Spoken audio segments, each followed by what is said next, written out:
Penyusunan paper itu ternyata tidak mudah. Terutama memang masalah keterampilan dalam hal menulis itu juga sangat penting. Yang kedua, keterampilan kita untuk mencari jurnal yang relevan. Yang ketiga, keterampilan kita untuk menganalisa jurnal yang relevan tersebut dan kemudian menerapkannya ke topik kita, termasuk melakukan sintesanya seperti itu, dan kemudian mengintegrasikannya dan kemudian mengartikulasikannya dalam bahasa yang tepat. Itu tantangan luar biasa. Itu yang pertama, luaran wajib kita itu harusnya nanti pas kita menyusun laporan akhir di 20 November 20 November itu tinggal 1 bulan lagi. Yang kedua, luaran tambahan kita itu publikasi di proceeding. Kita sudah status diterima. Kalau submit abstrak diterima itu wajar, biasa, itu hampir semuanya diterima, tidak ada yang ditolak.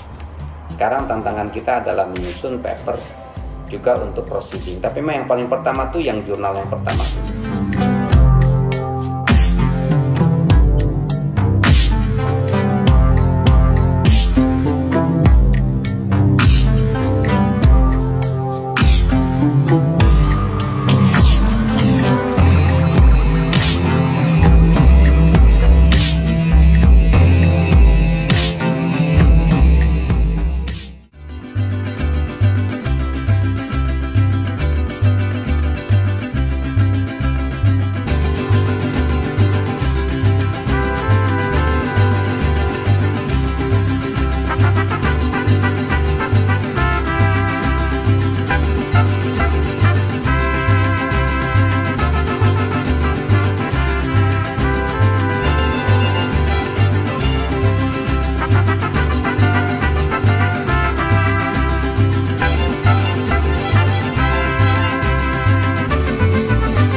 Orang kawin tempenya Ibu ya. Assalamualaikum warahmatullahi wabarakatuh.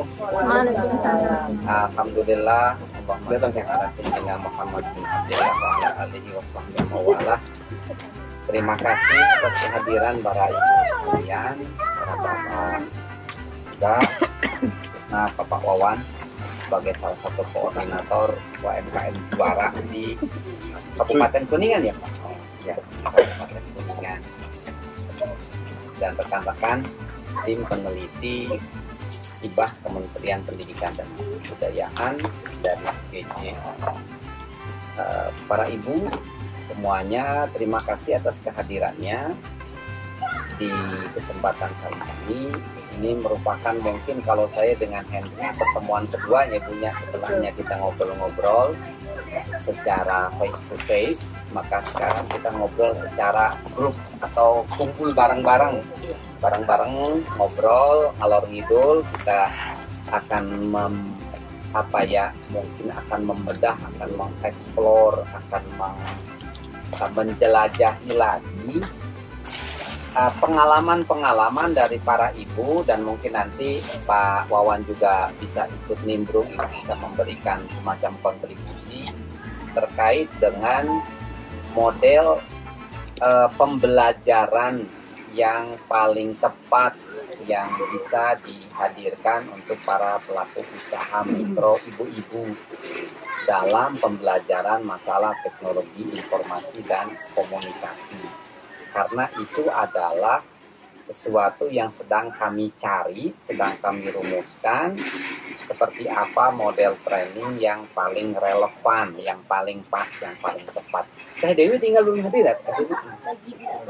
Oh ya, oh iya, begitu. Jadi berdasarkan pengalaman ibu-ibu berinteraksi dengan IT dan juga pengalaman ibu-ibu sekalian mendapatkan pembelajaran IT, maka kita berharap Pak ibu-ibu sekalian dan Pak Wawan bisa berbagi kepada kita, merumuskannya ke dalam sebuah model pembelajaran yang paling tepat. Harus seperti apa begitu ketika misalkan ke depan pemerintah mau mengadakan training IT, kira-kira dari penelitian kita apa yang bisa kita berikan saran kepada pemerintah baik Pemda, kabupaten, provinsi atau pusat ketika mau mengadakan training IT itu harus seperti apa dulu kita menghadapi. Terus kemudian termasuk juga nanti tambahan kita minta masukannya materi-materi apa di dalam training yang ibu-ibu ini sering dapatkan, itu yang mungkin pelevelannya tuh dari mulai awal tuh materi apa, kemudian materi tengah apa, materi yang sudah advance itu apa gitu. Jadi itu. Assalamualaikum warahmatullahi wabarakatuh. Waalaikumsalam. Perkenalkan, nama saya Joel, asal dari Desa Makassar, Kecamatan Cipiju. Alhamdulillah sudah bisa hadir di tengah-tengah orang-orang hebat, bisa kenal usaha saya di bidang kritik Pak. Kalau awalnya sih cuma emping aja. Itu awalnya membuka usaha ini hanya untuk ngisi waktu luang. Kebetulan anak-anak saya udah pada besar gitu ya. Daripada nganggur, cuma tidur makan gitu ya. Akhirnya alhamdulillah ya sampai sekarang berjalan. Alhamdulillah. Kalau untuk pemasaran sendiri online sama offline sekarang itu dituntut itu Ya betul. Cuman untuk di online-nya ada di toko itu kurang efektif di Shopee sama itu ya di Tokopedia. Kebetulan saya bukan di dua toko utama. Kalau usia udah masih jelita usia jelang 50. Assalamualaikum warahmatullahi wabarakatuh. Perkenalkan, nama saya Cici Kasih dari Desa Karoya, Kecamatan Cipijung ya. Ya usia saya udah 50 lebih ya. Terus di bidang saya tadinya kan usaha mulai iseng-iseng dari kue kering apa ya. Kue kering kan momennya tahunan gitu ya. Dari 12 belajar. Ya alhamdulillah tetangga itu ya pada suka saya pasarin ya ke pasar gitu. Terus ke toko modern. Tapi ya momennya gitu tahunnya. Jadi saya cepat ini sekarang perkeripikan dari ubi. Masih daripada sama kopi. Produk saya Metsis ya. Alhamdulillah sih pemasaran udah luar kota sama dalam kota ya. Udah ada reseller. Kadang-kadang ke Bandung, ke Jakarta. Pemasaran online sama offline. Tapi kan online-nya kan kalau di pihak Tokopedia masih ini gitu saya. Pasang ke Tangerang ya alhamdulillah gitu ya. Berjalan sekarang. Iya. Lanjut mangga Bu Ratna. Assalamualaikum warahmatullahi wabarakatuh. Waalaikumsalam. Nama saya Ratna Sari dari UKM Sari Sawah. Saya mulai usaha dari 2008. Udah lama ya Pak. Dari anak saya paling sesepuh.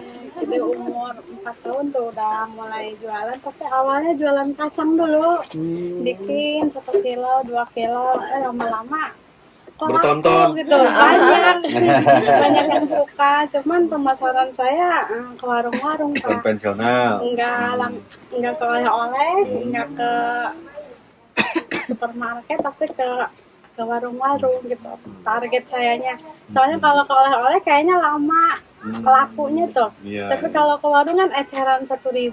Bener. Jadi cepet yang belinya cepat, jadi dicacah jadi kecil-kecil. Alhamdulillah sampai sekarang masih produksi, sama wajit sama sistik. Sistik kemasannya yang 2.000-an sama. Wajit yang per mika 4.000. Sama terjun pemasarannya ke warung-warung. Punya salesnya 8 orang. Cuman satu sales seminggu sekali. ordernya tuh nggak tiap hari. Kalau yang 3 hari sekali ada orang dari Dharma, namanya Agus teh. Modalnya konsinyasi, Bu? Konsinyasi, nitip dulu, Nitip terus dulu kan, nitip minggu jual. depan diambil, dapat Sekaligus uang setor gitu ya. Assalamualaikum warahmatullahi wabarakatuh. Waalaikumsalam. Perkenalkan, nama saya Cicin dari UKM Sini aja. Barebat dari Desa Korea Ciganda Mekar. Bermula saya usaha dari kelompok. Karena kelompok banyak kendala, akhirnya saya berdiri sendiri. Terus saya mengembangkan awalnya tuh dari bikin sislik sayur, walaupun sekarang masih berjalan yang sislik sayur. Saya yang sekarang produk unggulan tuh kerupuk dari jantung pisang. Kerupuk dari jantung pisang. Terus Bisa ya dibuat kerupuk ya? iya, Emang dasar orang Sunda ya? Apa aja juga bisa diolah, Pak. Pohon bambu aja jadi makanan. Kelor jadi keripik. Cuci sama kelor jadi keripik. Daun kelor. Kalau kelor udah lama Pak, saya tahu. Oh, iya. Ini nih yang baru tahu nih. Apa itu? Jantung pisang. Oh, jantung pisang. Jadi di kerupuk. Jadi kerupuk. Rasanya gimana? Dibuka aja. Ibu-ibu mau kreatif. Cuman ini bener-bener ori, belum dikasih bumbu, belum dikasih apa-apa. Oh, original, Iya, masih ori. Nggak ada sepet-sepetnya nih kalau udah begini nih. Dibuka aja. Enak aja, Pak. Oh, udah. Wah, asik itu. Untuk pemasaran ke toko oleh-oleh Iya. online. Pak, ubi ambucuy, Pak. Kalau untuk online, kalau di e-commerce-nya di Shopee gitu Dipakai ya ambu, kurang cuy, enak sih sebenarnya. Ada itunya. Jadi akhirnya paling saya lebih ke Facebook, ke WA gitu. Terus lebih kalau untuk saya pribadi lebih ini ya di Facebook atau apa itu lebih banyak Lebih gitu. efektif ya, Iya banyak ya. gitu. ini seperti itu. Mangga teteh. Ya, Assalamualaikum warahmatullahi wabarakatuh. Nama saya Dewi dari produk Desistik. Produk saya di sini ada beberapa varian ya, yang di bawah ini kopi, markisa, dan keju. Usaha saya berawal dari tahun 2007. Namun di sini step by step ya, karena tadinya tidak fokus seperti itu. Mungkin lebih difokuskan di 3 tahun terakhir seperti itu. Lalu apa lagi Pak? Usia 33 tahun. Iya, ini mah Bangkok Ibu. Statusnya menikah dan mempunyai 2 orang anak. Tadi Untuk pemasarannya di toko oleh-oleh sekitaran Jabodetabek, alhamdulillah udah masuk kemarin, ke Jakarta juga udah, Bandung udah. sudah pemanfaatan teknologi. Ya udah. Udah apa Bu yang dipakai? Aplikasi apa aja? Shopee, Shopee. iya Shopee, Lazada, sama Tokopedia. Oh, oke. Keren lah, udah banyak marketplace ya. Intinya para ibu sekalian, penelitian kita itu ingin membedah tentang sejauh mana yang pertama terkait aspek demografi dan aspek support keluarga jadi pengaruh dari aspek demografi. Demografi itu tempat tinggal, usia, latar belakang pendidikan, kemudian juga apalagi usia, latar belakang pendidikan, kemudian tempat tinggal, kemudian mungkin komunitas yang diikuti, kemudian juga keluarga, faktor keluarga, sejauh mana itu berpengaruh terhadap adopsi. Adopsi itu penggunaan IT di dalam bisnis begitu, termasuk juga dalam hal ini penerimaan, kemudian pemahaman atau penyerapan, dan kemudian penggunaan atau adopsi tadi begitu. Jadi itu yang ingin kita bedah, dan itu akan kita jadikan satu topik di dalam satu paper kita yang akan kita presentasikan di konferensi internasional nanti di bulan Desember. Jadi kita mau presentasi gitu. Dan kemudian yang kedua terkait dengan model training ini yang paling praktis. Jadi kita tuh ingin sekali menghadirkan sebuah model training yang sangat praktis. Kalaunya kirip renyah gitu, enak, gurih gitu. Jadi nanti misalnya pemerintah mau ngadakan training IT, gimana ya training IT buat para ibu yang paling pas. Nah kemudian referensinya ke buku kita gitu. Oh tuh bukunya penelitinya Pak Dedi dan teman-teman baca be, paham gerak carana training ibu-ibu masih gak gitu. Nah sigak gitu. Nah kita tuh ingin menghadirkan itu. Jadi itu ya ibu-ibu intinya sih. Nanti saya mungkin akan berbagi dengan Pak Yono terkait dengan ngobrol-ngobrol ini. Tapi mungkin yang awal ini yang ingin saya lemparkan kepada ibu-ibu ini, bagaimana sih sebetulnya, saya juga pernah menanyakan itu ya, terkait ibu-ibu, aspek demografi tadi itu berpengaruh kepada penggunaan apa namanya IT ya. Mangga Bu, cerita Pak ya, sok dongeng. Alhamdulillah ya Pak, kalau buat saya pribadi, suami keluarga mendukung Ya. usaha ini. Anak-anak juga kadang suka dilibatkan ikut bantu ya, ngemas atau apa kalau keteteran gitu ya. Alhamdulillah. Terus kalau untuk penggunaan gadget sendiri, saya kalau laptop bisa dasarnya aja, bisa ya komputer. Walaupun di zaman sekolah saya dulu belum ada gitu. Jadi saya Ya tinggalin cik Pak Wawan tadi kurang jangan tinggalin. Terus iklan juga di IG, di Facebook gitu ya. Jadi ya dituntut untuk bisa juga mempelajari juga gitu. Dan alhamdulillah awalnya emang nggak tahu kayak IG bisnis itu seperti apa gitu. Saya taunya IG-nya yang pribadi aja. Gitu. Ternyata ada yang khusus buat bisnis ya, Facebook buat bisnis juga gitu. Dan alhamdulillah waktu itu dari Indah saya daftar ikut Komdek kita ini pembinaan dari mahasiswa dari Jakarta. Ya itu diajarin ya. WA bisnis Udah iya. dimanfaatin udah. Ya. Yang lainnya? Udah. Berarti cara bikin display gitu udah ya, udah. Sebenarnya baru dasarnya aja Iya, sih Pak. dasarnya saya juga Pak. Kalau IG juga jarang. yang kemarin itu waktu di pendampingan di Komdek tuh karena waktu ya. Jadi emang terus waktu kita online gitu. Ya. Jadi susah, jadi kurang bener-bener kurang ngena gitu. Produk ibu. Tadi cerita tadi masalah demografi Bu, masalah tadi apa usia, masalah pendidikan gitu, karena penggunaan IT gimana gitu, so kendala-kendalanya apa? Salah mah kanggo ibu-ibu mah ya karena paling orang-orang tertentu sih Pak kanggo anu pendidikan anu bener-bener ngartos anu rada langkung ti anu ieu mah orang-orang tertentu maksana teh anu paling ibu-ibu mah anu tadina berpendidikan di atas SMA panggilan ngartos tapi upami nu sapertos abdi mah da pendidikan di handap gitu teh janten ya paling nu dasar-dasarna hungkul Dasar-dasar teh naon kayak apa gitu. modern. Jadi bahasa Inggris lah inti nama gitu. Kadang petak hati gitu ya. Mohon gitu. Ada naon sih?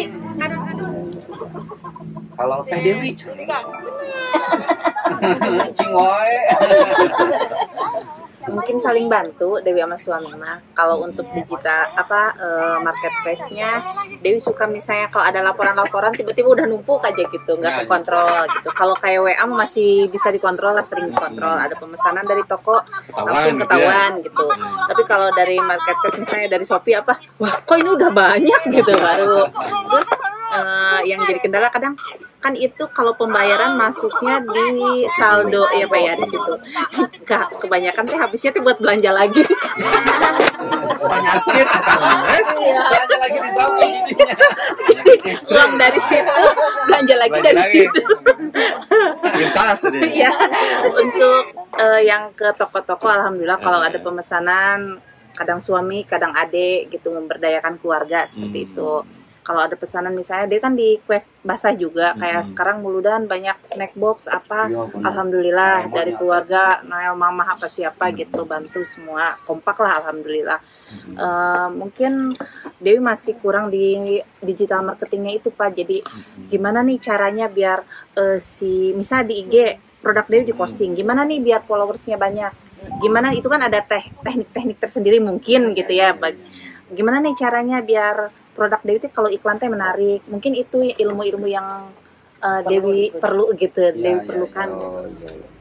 Nah, terus Ibu nih biasanya kalau tadi kan saya nangkep bahwa banyak bahasa-bahasa yang itu kayaknya kok kurang dipahamin apa. Iya. Berarti kalau kayak begitu lebih suka mana pemateri yang nyampaikan secara akademis atau teknis atau yang dia bisa menyesuaikan audien bahasanya? Yang bisa menyesuaikan. Yang bisa menyesuaikan. Iya. Ibu-ibu pernah ketemu dengan tipikal dua pembicara itu? Pernah nggak? Pernah ya. Dan di situ kerasa bedanya ya. Iya.